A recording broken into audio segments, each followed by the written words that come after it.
Assalamualaikum warahmatullahi wabarakatuh. Selamat datang di podcast Anavia Channel ini. Perkenalkan, nama saya Najwa. Saya sebagai host di podcast ini. Bisa kita saksikan bersama di media sosial maupun di dunia nyata begitu banyak hal tentang bullying. Saya mengambil contoh dari sebuah pondok ternama tentang hal bullying ini, yang mana seorang santri menganiaya pada seorang santri. Hal itu mengakibatkan sehingga korban tersebut meninggal dunia. Kalian pasti bertanya-tanya kan tentang hal bullying ini, apa sih yang dinamakan bullying tersebut dan kenapa bullying tersebut terjadi di pondok pesantren ataupun di luar pondok pesantren. Saya di sini mengundang narasumber yang jurusan psikologi, yaitu Nerodatul Mahasana SPSI. Selamat datang di podcast ini, Neng. Makasih sudah mengundang. Ya, sama-sama. Bagaimana kabarnya, Neng? Alhamdulillah. Dari ulasan tadi, saya ingin bertanya tentang hal bullying. Bullying itu definisinya seperti apa sih secara psikologi? Oke, secara singkatnya dulu ya. Kita tahu kalau bullying itu secara singkatnya adalah penindasan atau kekerasan atau perundungan. Nah, secara panjangnya bullying itu bisa didefinisikan seperti ini. Sebuah kekerasan atau tindak kekerasan atau penindasan yang dilakukan secara sengaja atau secara sadar yang dilakukan oleh satu atau beberapa kelompok yang terus-menerus. Jadi bullying itu apakah kalau tidak terus-menerus dikatakan tidak bullying? Tidak. Bullying juga bisa dikatakan sekali dua kali juga masih bisa dikatakan bullying, seperti itu. Dan biasanya orang yang melakukan bullying itu juga sadar, dia melakukannya secara sadar, bukan yang tidak sadar, seperti itu. Dan pasti karena ada kesengajaan. Dari hal bullying tersebut, kalau bilang nama orang tua itu termasuk bullying apa tidak? Masuk. Ada beberapa jenis bullying. Ada jenis bullying fisik, verbal, ada cyberbullying yang saat ini banyak terjadi ya. Ada juga pelecehan seksual, itu juga masuk. Bullying secara fisik itu bisa memaki, bisa menendang, mencubit, atau mengunci temannya di ruangan, itu juga bisa masuk bullying fisik. Apalagi yang biasanya di sekolah, ada juga mungkin menggigit atau menjambak gitu ya. Biasanya perempuan ada yang kayak gitu, itu masuk bullying. Ada juga yang secara verbal seperti tadi, memanggil nama orang tua, itu juga bisa masuk. Kalau niatnya untuk menyakiti atau untuk jahat kepada temannya, itu juga bisa masuk bullying. Atau bisa juga memberikan nama yang tidak baik kepada temannya, misalkan pakai nama hewan, atau bisa juga memaki, mengancam, itu juga macam-macam. Nah, untuk fisik sendiri itu juga ada yang langsung, ada tidak langsung. Yang langsung seperti tadi, mencubit dan semacamnya.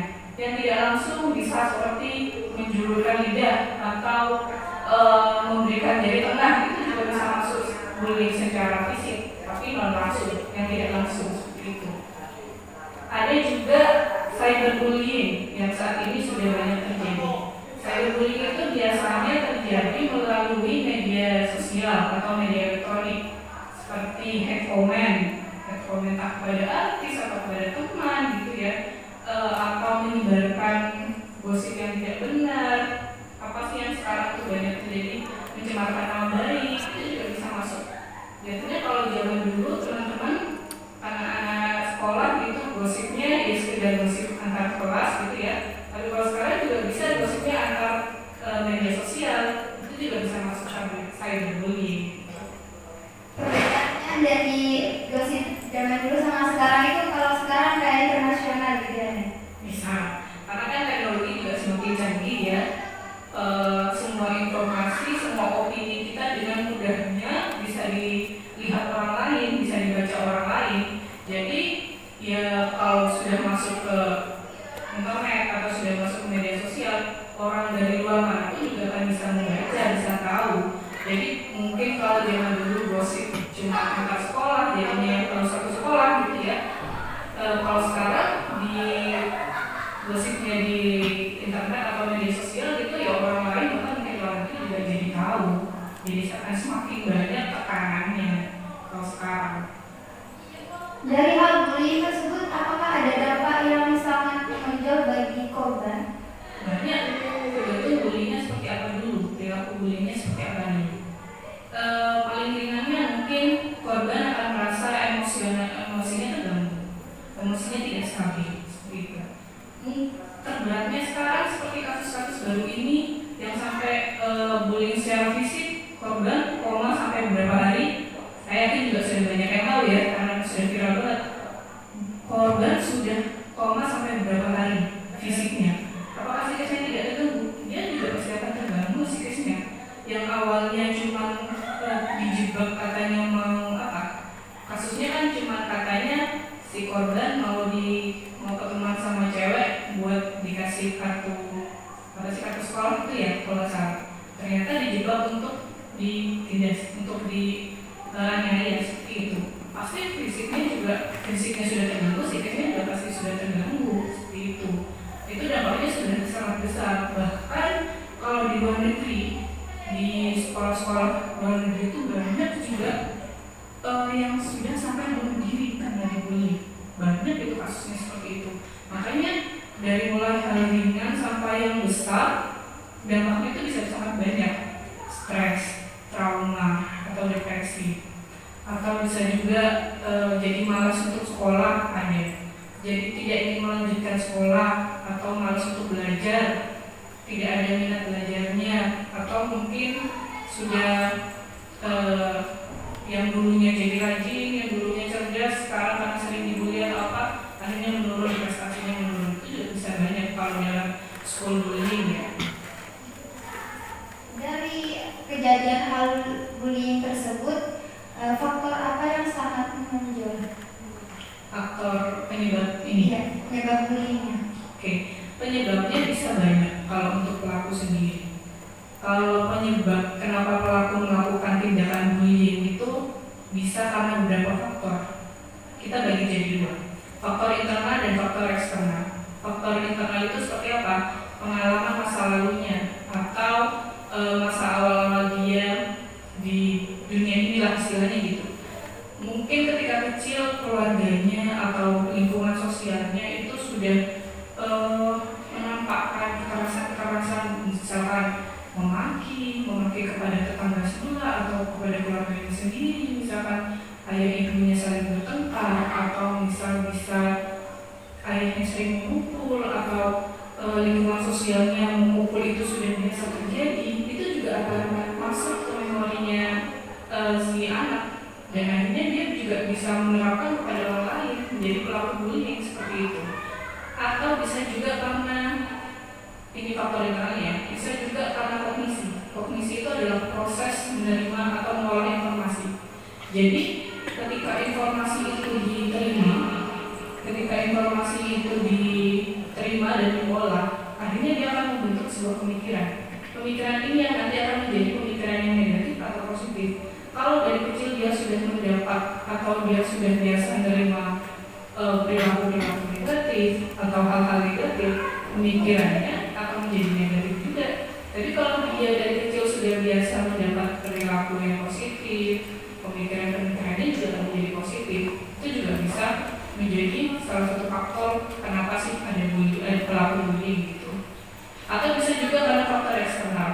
Faktor eksternalnya bisa juga karena keluarga atau lingkungan sosial, atau karena tontonan anak-anak saat ini sudah banyak banget ya. Kalau dari keluarga sendiri ya seperti tadi, misalkan keluarganya sudah terbiasa dengan kekerasan dan semacamnya, itu juga akan bisa pengaruh pada anak. Memorinya anak itu, apalagi ketika anak usia 1-7 tahun, itu bisa disebut sebagai golden age atau masa anak. Pada masa itu, anak akan sangat mudah menangkap hal-hal atau informasi-informasi dari luar. Kalau pada masa-masa itu anak mendapatkan hal-hal yang negatif, bisa jadi nanti seterusnya dia akan seperti itu. Kalau orang tua tidak memberikan benteng yang kuat, misalkan memaki itu tidak baik, memaki itu begini-begini,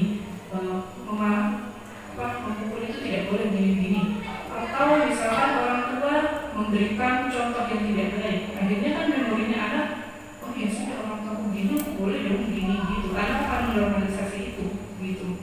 Dan akhirnya kalau orang tua tidak memberikan benteng yang kuat, itu juga bisa menjadi salah satu faktor perilaku bullying seperti itu. Atau karena tontonan, saat ini sudah banyak banget ya tontonan-tontonan yang bisa dengan mudahnya anak-anak dapat gitu. Apalagi anak-anak sekarang sudah banyak yang pegang HP, hampir setiap rumah mungkin anak-anak sudah punya HP masing-masing ya, seperti itu. Jadi ada internet, ada apa segala macam, orang dengan mudahnya menonton hal-hal yang mungkin tidak seharusnya ditonton pada masa itu. Apalagi pada masa anak-anak pada masa itu belum bisa menerima informasi, belum bisa mengolah informasi yang mana yang benar, mana yang salah. Kalau anak-anak tidak dibentengi seperti tadi, kalau anak-anak tidak dibentengi dengan hal-hal yang benar, tidak dibentengi dengan kuat sama orang tuanya, ya anak-anak tidak akan bisa mengolah mana sih informasi yang boleh dan tidak boleh seperti itu. Nah, dari tontonan-tontonan tadi banyak sekali tontonan yang tidak baik, atau banyak pertengkaran, banyak kekerasan dan segala macamnya, termasuk sekarang games itu sudah banyak banget yang pertengkaran. Kalau anak-anak menganggap itu hal yang biasa, anak-anak tidak dikontrol dengan baik sama orang-orang yang lebih mengerti, lebih dewasa gitu, ya anak-anak akan berpikir itu hal yang biasa untuk dilakukan juga. Itu bisa menjadi faktor kenapa perilaku bullying terjadi. Solusi menghindari solusinya untuk korban dulu. Oke, untuk korban, kalau kalian merasa kalian berada di lingkungan yang tidak baik, berada di lingkungan yang negatif gitu ya, kalau kalian merasa itu tidak baik untuk kalian boleh memilih mana teman yang baik, mana teman yang tidak baik, mana lingkungan yang boleh kalian ikuti, mana yang tidak. Kalian tidak perlu untuk diterima oleh semua golongan. Kalian tidak perlu untuk diterima oleh semua teman. Kalian tidak perlu takut tidak diterima oleh teman A, B, C dan seterusnya. Cukup kalian bisa berdiri di atas diri kalian sendiri. Yang penting itu. Kalau kalian sudah merasa ada yang tidak beres dengan lingkungan sosial kalian atau lingkungan pertemanan kalian, sudah hindari. Tapi kalau kalian tidak bisa menghindari itu, susah untuk dihindari. Susah untuk soalnya satu soalnya begini. Bahkan tidak bisa begitu, cerita. Jangan dipendam. Cerita ke keluarga atau cerita ke guru kalau di sekolah, cerita ke BK dan cerita ke siapapun. Jangan kalian pendam sendiri. Kalau kalian pendam semuanya sendiri, kalian pendam tanpa kalian cerita sendiri, itu hanya akan menyakiti kalian. Emosi kalian akan terganggu dan semacamnya. Psikis kalian mungkin bisa terganggu dan semacamnya. Jadi untuk ke korban, kalau kalian sudah merasa tidak nyaman, hindari atau cerita kalau memang tidak bisa dihindari. Untuk pelaku, untuk siapapun yang merasa kalian adalah pelaku bullying, sebelumnya saya minta maaf dulu. Mungkin saya dulu juga pernah melakukan bullying atau semacamnya ya. Jadi saya minta maaf kalau teman-teman saya dulu mungkin ada yang merasa, saya korban bullying dari ibu ini, gitu. Saya minta maaf karena saya dulu sepertinya orang yang iseng banget ya. Jadi saya mengakui saya mungkin dulu melakukan kesalahan. Saya tidak menyadari bahwa saya sadar bahwa mungkin saya melakukan keburukan itu, tapi saya tidak berpikir jangka panjangnya apa yang akan dirasakan oleh korban, begitu seperti itu. Jadi buat teman-teman saya dulu, saya minta maaf kalau saya melakukan kesalahan yang tidak seharusnya saya lakukan. Kalau misalnya saya menyusahkan saya dulu orang yang iseng banget ya, gitu. Saya menyesal sekali. Jadi sebenarnya pas Mbak Najwa minta saya buat jadi narasumber, saya awalnya tidak mau. Kalau tentang bullying sebenarnya Mbak Najwa awalnya mau bahas tentang psikologi. Tapi kalau psikologi mungkin cakupannya tidak anak-anak sekolah, tidak banyak gitu. Jadi akhirnya saya lebih sepakat bullying. Tapi saya berpikir, saya kan dulu mungkin melakukan bullying ya. Apa saya pantas untuk menjadi narasumber dari pembahasan bullying seperti itu? Tapi saya berpikir, ya sudah, saya ambil. Saya tahu bahwa dulu saya melakukan kesalahan, bahwa kesalahan yang saya lakukan itu tidak boleh untuk diulang lagi. Makanya kenapa saya mau? Karena saya sadar bahwa saya sadar bahwa ketika bullying itu salah, ketika saya masuk psikologi membahas tentang begini dan membahas dampak psikologi seperti ini, membahas tentang bullying yang dampaknya bisa buruk bla bla bla segala macamnya, saya mulai sadar, oh iya, saya dulu melakukan kesalahan. Akhirnya saya mau di sini untuk menjadi narasumber. Kenapa? Karena saya berharap teman-teman yang mungkin saat ini pernah melakukan bullying kepada temannya, entah itu hanya secara verbal atau bahkan fisik, atau mungkin cuma mencela temannya dengan sebutan orang tua, coba perlahan kalian kontrol diri kalian untuk tidak melakukan itu. Kalian sadar bahwa kalian itu melakukan kesalahan, jadi jangan terus dilakukan. Sadari bahwa perilaku yang kalian lakukan itu tidak benar. Kontrol diri kalian sebisa mungkin. Saya sadar ketika bullying itu tidak baik karena saya mulai banyak menerima informasi bahwa oh iya dampak bullyingnya seperti ini. Ketika saya banyak menerima informasi tentang bullying yang berdampak buruk dan segala macamnya, saya mulai menyadari perilaku saya yang salah. Begitu juga saya harap kepada teman-teman yang mungkin melakukan bullying saat ini, saya berharap bahwa kalian mulai mengontrol diri kalian, meninggalkan yang mungkin itu tidak benar untuk kalian seperti itu. Dan mungkin kalian juga suatu saat akan menyesali itu, karena kalau terus-terusan tidak disadari, terus-terusan tidak dibenari perilaku kalian, itu akan terus berkelanjutan seperti itu. Itu solusinya untuk teman-teman yang mungkin melakukan bullying. Kontrol diri kalian sebaik mungkin. Kalau kalian melakukan kesalahan, segera minta maaf, atau kalau kalian tidak bisa mengontrol diri kalian, kalian juga bisa bercerita kepada guru, Bu, saya ingin berubah, saya ingin begini, atau bisa cerita ke siapapun yang sekiranya bisa membantu kalian untuk keluar dari perilaku kalian yang tidak baik, mungkin seperti itu. Jadi kalian bisa cerita kepada siapapun untuk perilaku, untuk pelaku. Dan untuk sekolah, mungkin kita juga harus bekerja sama. Kalau teman-teman kalian melihat perilaku bullying antar sekolah, antar teman gitu, atau guru yang pernah melihat tindakan bullying seperti itu, kalian harus cepat tangani, jangan dibiarkan. Kenapa? Kalau kita biarkan pelaku bullying, kalau terus menerus tidak ditindak atau tidak diberikan sanksi yang memang seharusnya seperti itu, dia bisa terus akan merasakan dia bisa terus melakukan seperti itu ke depannya. Dia akan berpikir bahwa itu hal yang normal. Makanya kenapa harus segera ditindak perilaku bullying itu, biar dia tahu, biar dia sadar bahwa perilaku bullyingnya itu salah. Nah, ya itu aja sih.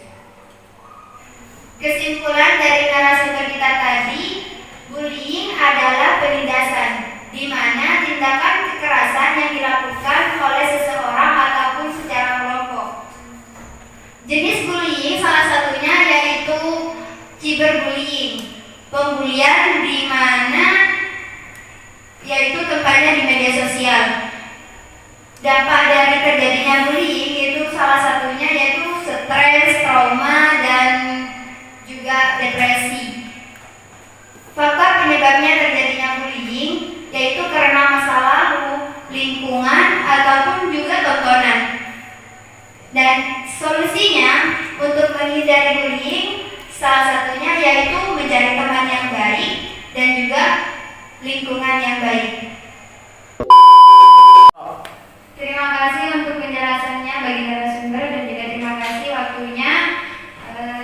Cukup sekian dari saya.